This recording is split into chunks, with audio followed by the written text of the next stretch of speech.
I believe that if we are honest with ourselves, the most fascinating problem in the world is who am I? What do you mean? What do you feel when you say the word I, myself?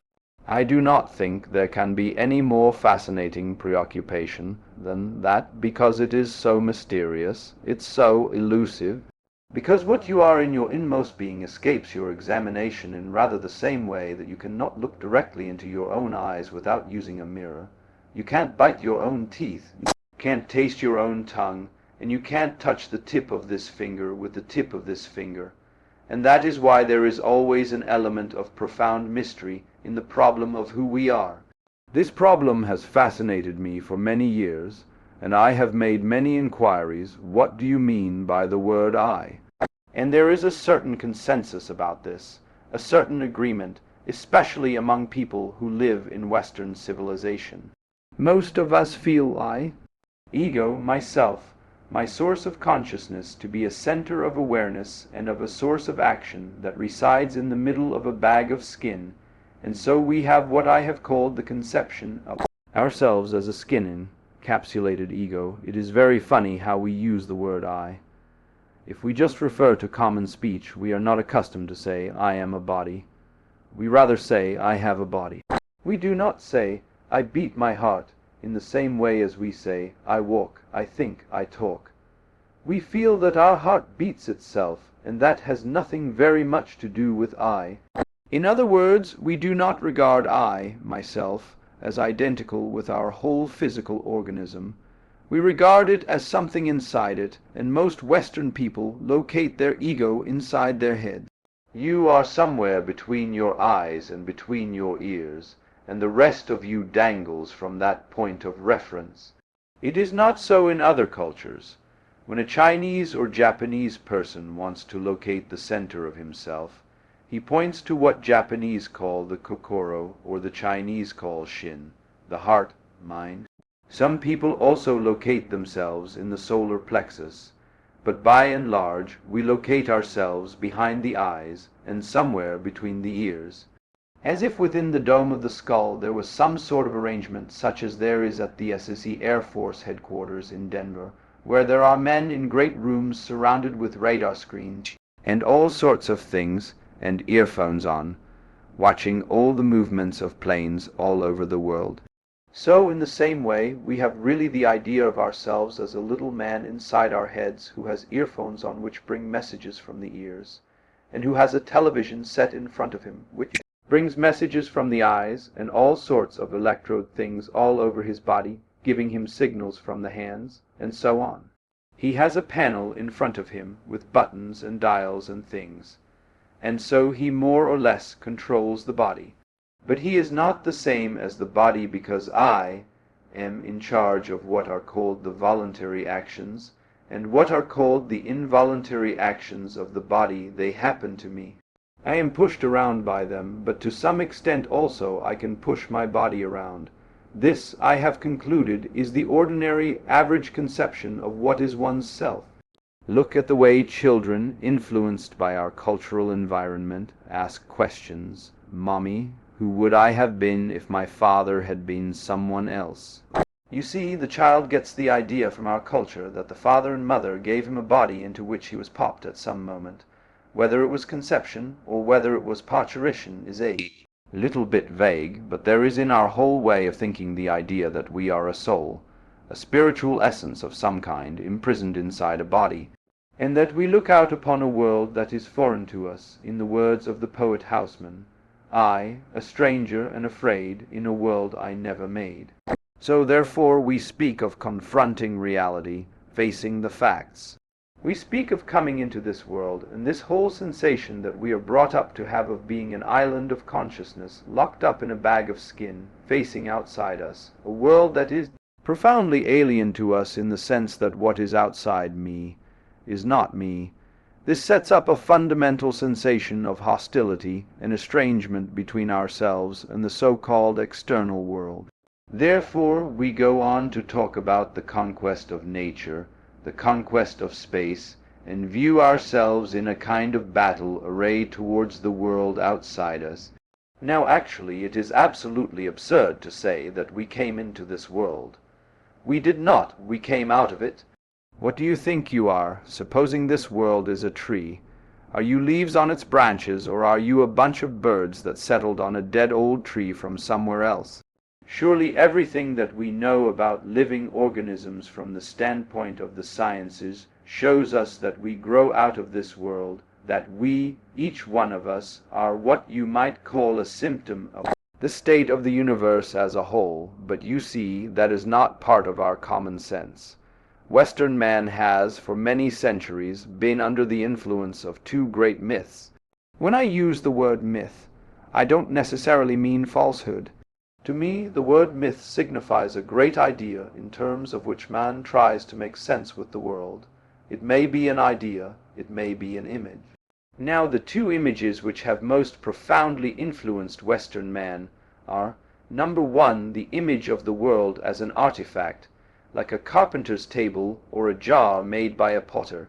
Indeed, in the book of Genesis there comes the idea that man was originally a clay figurine, made out of the earth by the Lord God, who then breathed into this clay figurine and gave it life.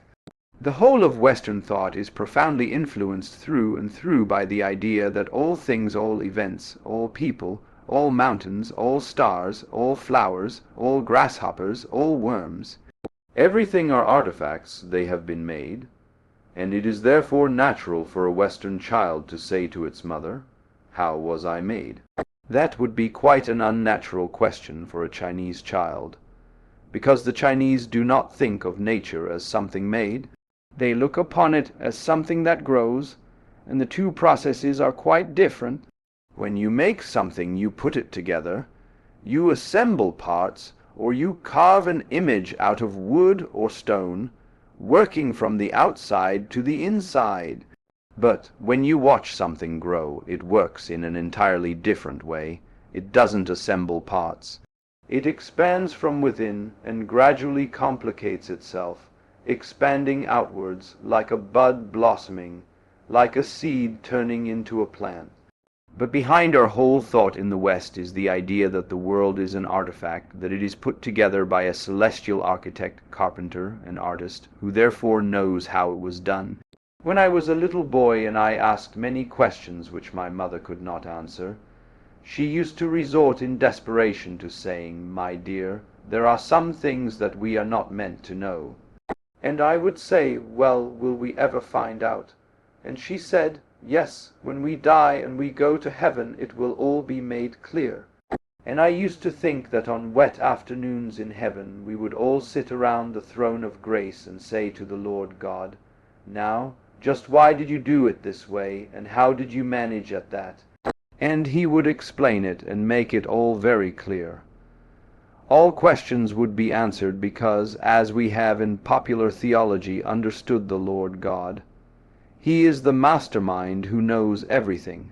And if you ask the Lord God exactly how high is Mount Whitney to the nearest millimeter, He would know exactly like that and would tell you any question, because He is like the Encyclopedia Britannica. Unfortunately, this particular image or myth became too much for Western man because it was oppressive to feel that you are known through and through, and watched all the time by an infinitely just judge. I have a friend, a very enlightened woman. She is a Catholic convert, but very enlightened Catholic, and in her bathroom she has on the pipe that connects the tank with the toilet seat a little framed picture of an eye, and underneath in Gothic letters is written, "Thou, God, seest me." Everywhere is this eye watching, watching, watching, watching, and judging you, so that you always feel you are never really by yourself. The old gentleman is observing you and writing notes in his black book. And this became too much for the West, became oppressive. They had to get rid of it, and so instead we got another myth, the myth of the purely mechanical universe. This was invented at the end of the 18th century, became increasingly fashionable throughout the course of the 19th century and well into the 20th century, so that today it is common sense. Very few people today really believe in God in the old sense. They say they do, but they really hope there is a God. They don't really have faith in God. They fervently wish that there was one, and feel that they ought to believe that there is. But the idea of the universe being ruled by that marvelous old gentleman is no longer plausible. It isn't that anybody has disproved it, but it just somehow does not go with the vast infinitude of galaxies and of the immense light, year distances between them, and so on. Instead, it has become fashionable, and it is nothing more than a fashion, to believe that the universe is dumb, stupid, that intelligence, values, love, and fine feelings reside only within the bag of the human epidermis, and outside that it is simply a kind of a chaotic, stupid interaction of blind forces. Courtesy of Dr. Freud, for example, biological life is based on something called libido, which was a very, very loaded word. Blind, ruthless, uncomprehending lust, that's the foundation of the human unconscious, and similarly to thinkers of the 19th century like Ernst Haeckel, even Darwin and T.H. Huxley and so on, there was this notion that at the root of being is an energy, and this energy is blind. This energy is just energy, and it is utterly and totally stupid, and our intelligence is an unfortunate accident. By some weird freak of evolution we came to be these feeling and rational beings, more or less rational, and this is a ghastly mistake, because here we are in a universe that has nothing in common with us. It does not share our feelings, has no real interest in us. We are just a sort of cosmic fluke, and therefore the only hope for mankind is to beat this irrational universe into submission, and conquer it, master it. Now, all of this is perfectly idiotic. If you would think that the idea of the universe has been the creation of a benevolent old gentleman, although he is not so benevolent, he takes sort of "this hurts me" more than it is going to hurt you sort of attitude to things. You can have that on the one hand, and if that becomes uncomfortable you can exchange it for its opposite, the idea that the ultimate reality does not have any intelligence at all, at least that would get rid of the old bogey in the sky in exchange for a picture of the world that is completely stupid. Now, these ideas don't make any sense, especially the last one, because you cannot get an intelligent organism, such as a human being, out of an unintelligent universe. The same in the New Testament, that figs do not grow on thistles, nor grapes on thorns, applies equally to the world. You do not find an intelligent organism living in an unintelligent environment. Look, here is a tree in the garden, and every summer it produces apples, and we call it an apple tree because the tree apples. That's what it does. All right, now here is a solar system inside a galaxy, and one of the peculiarities of this solar system is that, at least on the planet Earth, it peoples in just the same way that an apple tree apples. Now, maybe 2 million years ago, somebody came from another galaxy in a flying saucer and had a look at this solar system, and they looked it over and shrugged their shoulders and said, "Just a bunch of rocks," and they went away. Later on, maybe 2 million years later, they came around and they looked at it again and they said, "Excuse me, we thought it was a bunch of rocks, but it is peopling, and it is alive after all. It has done something intelligent. Because, you see, we grow out of this world in exactly the same way that the apples grow on the apple tree. If evolution means anything, it means that. But you see, we curiously twist it. We say, well, first of all, in the beginning there was nothing but gas and rock. And then intelligence happened to arise in it like a sort of fungus or slime on the top of the whole thing. And we are thinking in a way that disconnects the intelligence from the rocks. Well, there are rocks, watch out, because the rocks are going eventually to come alive, and they are going to have people crawling over them. It is only a matter of time, just in the same way as the seed, the acorn, is eventually going to turn into the oak because it has the potentiality of that within it. Rocks are not dead. You see, it depends on what kind of attitude you want to take to the world. If you want to put the world down, you say, oh well, fundamentally it is only just a lot of geology. It's a stupidity, and it so happens that a kind of a freak comes up in it, which we call consciousness. That is an attitude that you take when you want to prove to people that you are a tough guy, that you are realistic, that you face facts, and that you don't indulge in wishful thinking. It's just a matter of role-playing, and you must be aware of these things. They're fashions in the intellectual world. On the other hand, if you feel warm-hearted towards the universe, you put it up instead of putting it down, and you say about rocks, they are really conscious, but a very primitive form of consciousness. Because, after all, when I take even this crystal here, which is glass, and go I tap on it, well, it makes a noise, and that response, that resonance, is an extremely primitive form of consciousness. Our consciousness is much more subtle than that, but when you hit a bell and it rings, you touch a crystal and it responds. Inside itself it has a very simple reaction.